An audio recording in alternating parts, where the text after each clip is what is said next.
The Payment Settings tab is the next tab after the Address Info tab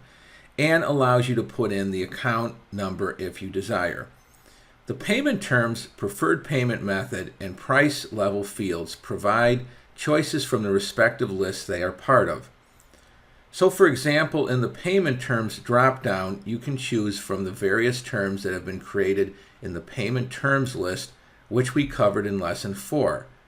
The same is true for the preferred payment method list and the price level list. The preferred delivery method list choices are provided by QuickBooks and are not part of any list.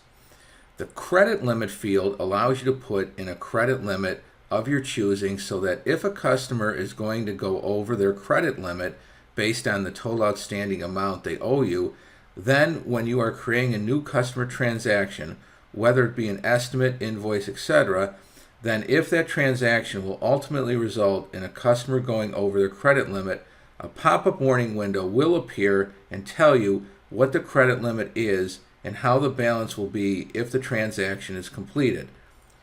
It is at this point that you then have a decision to make. QuickBooks will not stop you from proceeding, and you can continue on if you will,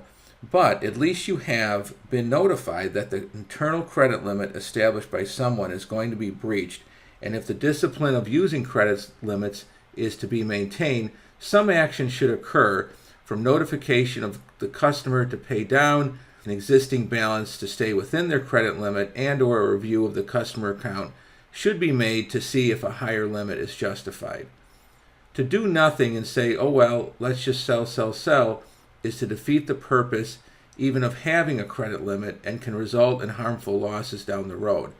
The old saying, an ounce of prevention is worth a pound of cure, should be heeded when it comes to credit limits.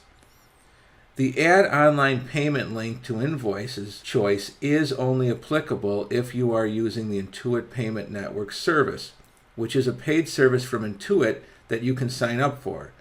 Under the Customer drop-down menu is a section for the Intuit Payment Network, so you can find out more about it and sign up for it if you desire.